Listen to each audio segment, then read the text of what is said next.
Hello students, we are continuing with chapter 1 of accountancy. This is video part 7. Today we are going to cover two topics. First is the provisions of Indian Partnership Act 1932 pertaining to accounting treatments in the absence of partnership deed. मतलब कि अगर कोई partner partnership deed नहीं बनाता तो उसके absence में कौन कौन से प्रोविजंस होंगे एक्ट के जो उनको फॉलो करने पड़ेंगे. एंड सेकेंड टॉपिक जो हम कवर करने वाले हैं that is capital accounts of partners. Starting with the first topic, provisions of Indian partnership act 1932 pertaining to accounting treatments in the absence of partnership deed.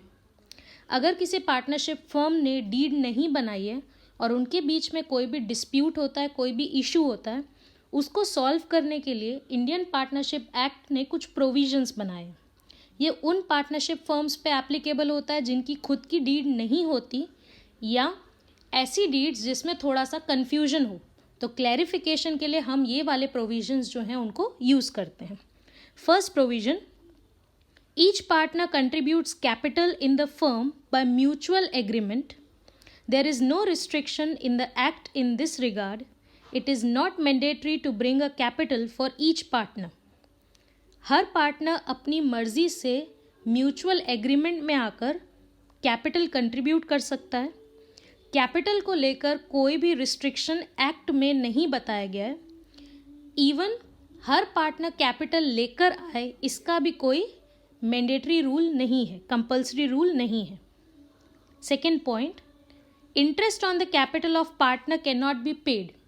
अगर किसी firm के पास partnership deed नहीं है तो वो फर्म पार्टनर के capital पर interest नहीं दे सकती, ना ही पार्टनर अपने कैपिटल पर इंटरेस्ट डिमांड कर सकता है.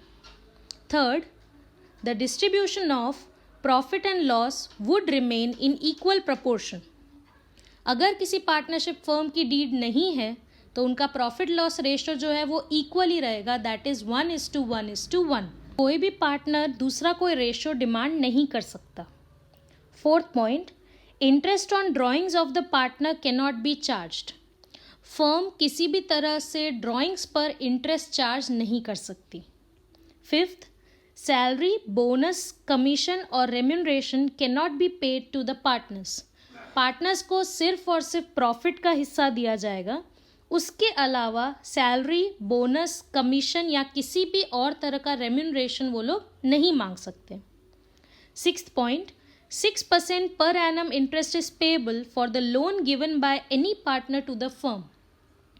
अगर कोई पार्टनर फर्म को लोन देता है तो फर्म उसे 6% पर एनम यानी कि पर ईयर इंटरेस्ट जो है वो पे करेगी. Seventh, in case of any reasonable expense incurred by the partner for the firm, the partner has the right to reimburse it.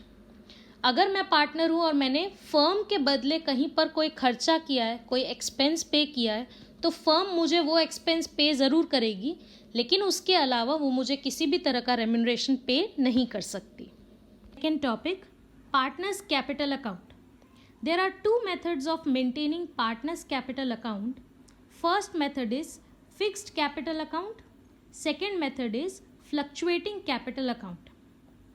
Fixed capital account में partners के लिए हम दो अकाउंट बनाते हैं. पहला होता है कैपिटल अकाउंट, दूसरा होता है करंट अकाउंट. कैपिटल अकाउंट में हम सिर्फ और सिर्फ उनका जो कैपिटल होता है उसको ही रिकॉर्ड करते हैं, जबकि बाकी सारे ट्रांजैक्शंस जैसे पार्टनर्स को प्रॉफिट देना, कैपिटल पे इंटरेस्ट देना, लॉसेस प्रोवाइड करना, ये सारे जो भी ट्रांजैक्शंस हैं वो हम दूसरे अकाउंट में करते हैं जिसका नाम है करंट अकाउंट. तो जब भी हम फिक्स्ड कैपिटल मेथड से अकाउंट्स को मेंटेन करेंगे तो पार्टनर्स के लिए, हर पार्टनर के लिए हमें दो अकाउंट बनाने पड़ेंगे. एक होगा कैपिटल अकाउंट, दूसरा होगा करंट अकाउंट. दूसरे मेथड में यानी कि फ्लक्चुएटिंग कैपिटल मेथड में हम सिर्फ एक ही अकाउंट मेंटेन करते हैं जिसका नाम होता है कैपिटल अकाउंट. सारे ट्रांजैक्शंस चाहे वो कैपिटल रिकॉर्ड करना हो या उसके अलावा कोई और ट्रांजैक्शंस हो, सारा कुछ जो होगा वो एक ही अकाउंट में होगा जिसका नाम है capital account. Meaning of fixed capital method.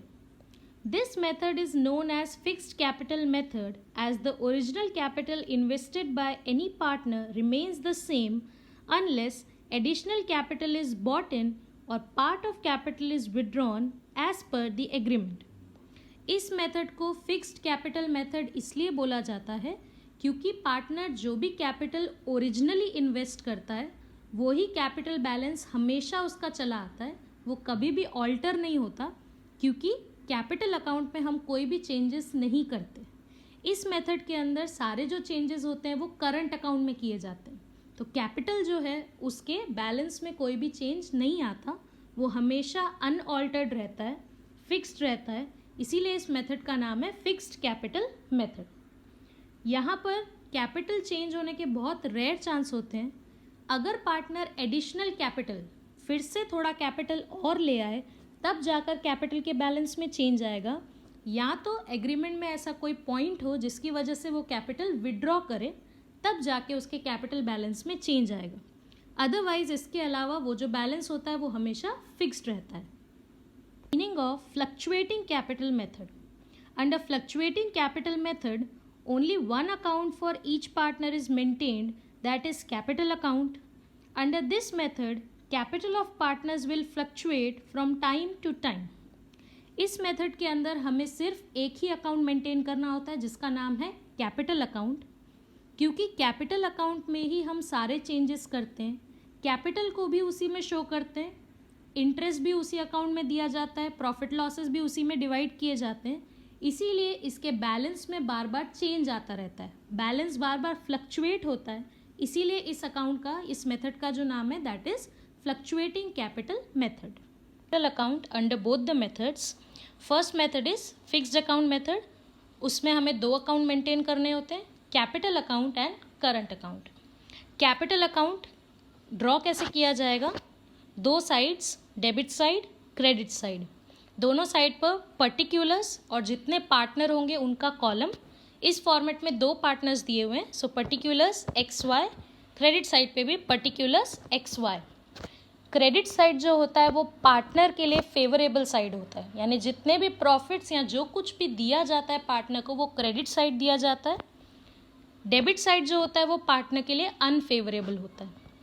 Partner का जो भी बैलेंस होता है, कैपिटल जब वो लेकर आता है तो उसकी एंट्री हम करते हैं क्रेडिट साइड।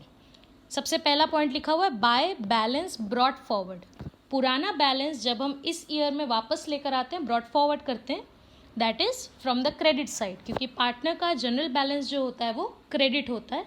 अगर उसका बैलेंस नेगेटिव है तो वो डेबिट बैलेंस होगा, अदरवाइज वो हमेशा क्रेडिट बैलेंस होगा। So by balance brought forward, opening balance. उसके नीचे अगर पार्टनर जो है वो एडिशनल कैपिटल कंट्रीब्यूट करता है, यानी कि वो और पैसे लेकर आ रहा है, तो आप क्रेडिट साइड पे एंट्री करेंगे बाय कैश और बैंक अकाउंट। अगर वो कैश में लेकर आया है तो कैश, चेक के थ्रू लेकर आया है तो बैंक। टू साइड पर टू कैश और बैंक। टू कैश और बैंक कब किया जाएगा, जब वो अपने कैपिटल में से कुछ विड्रॉ करेगा। विड्रॉ करता है तो टू साइड पे, क्योंकि विड्रॉ करेगा तो पार्टनर का कैपिटल कम हो जाएगा। डेबिट साइड पे जितनी भी एंट्रीज होती हैं उससे पार्टनर का कैपिटल कम होता है, क्रेडिट साइड पे जो भी एंट्रीज होती हैं उससे पार्टनर का कैपिटल बढ़ता है। अब पूरे साल के एंड में जब इसको फाइनल क्लोज करेंगे अकाउंट को, तब हम करेंगे एक पार्टनर के लिए, सपोज एक्स है, एक्स के कॉलम का क्रेडिट साइड का टोटल माइनस एक्स के कॉलम में जो भी है डेबिट साइड में, वो माइनस करने के बाद जो कुछ भी बचेगा वो आएगा टू बैलेंस कैरीड डाउन में, यानी ये हो गया पार्टनर का क्लोजिंग बैलेंस जो हम अगले साल वापस से ओपन करेंगे। क्रेडिट साइड का टोटल माइनस डेबिट साइड, तो आपको मिल जाएगा closing balance which is to balance carried down. ये हो गया कैपिटल अकाउंट। अब बाकी ट्रांजैक्शंस के लिए बनाएंगे करंट अकाउंट। करंट अकाउंट में आपने नोट किया होगा दोनों जगह लिखा हुआ है balance brought down, balance brought down, क्योंकि करंट अकाउंट का जो बैलेंस है वो ज़रूरी नहीं है हमेशा फेवरेबल हो, पॉजिटिव बैलेंस भी हो सकता है, नेगेटिव बैलेंस भी हो सकता है। अगर पॉजिटिव बैलेंस है तो हम क्रेडिट साइड से स्टार्ट करेंगे बाय बैलेंस ब्रॉट डाउन, अगर नेगेटिव बैलेंस है तो हम डेबिट साइड से स्टार्ट करेंगे टू बैलेंस ब्रॉट डाउन। किसी पार्टनर के डेबिट हो सकते हैं, किसी के क्रेडिट बैलेंस हो सकते हैं, एक सम में दोनों पॉसिबल है।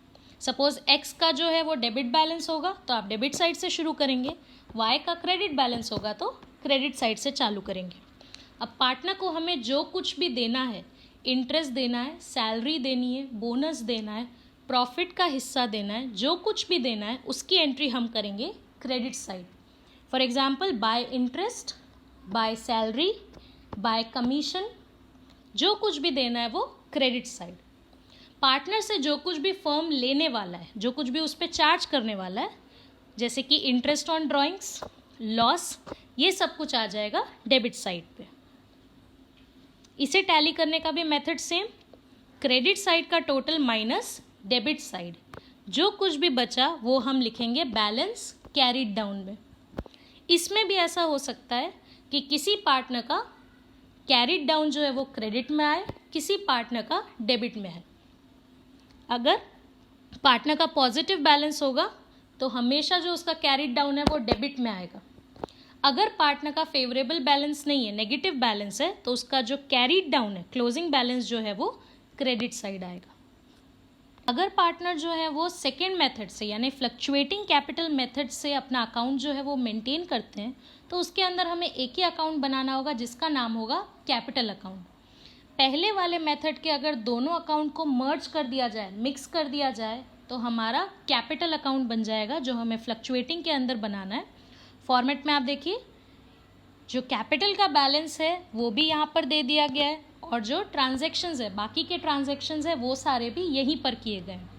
तो इसका जो ओवरऑल बैलेंस होगा वो पार्टनर का कैपिटल बैलेंस माना जाएगा। ऊपर वाले मेथड में दो अलग अलग बैलेंस आपको मिलेंगे, कैपिटल का बैलेंस अलग, करंट का बैलेंस अलग, लेकिन इस मेथड में आपको एक ही बैलेंस मिलेगा क्योंकि यहाँ पे हमने कैपिटल भी एक साथ किया है और ट्रांजैक्शंस भी उसी में रिकॉर्ड किए हैं।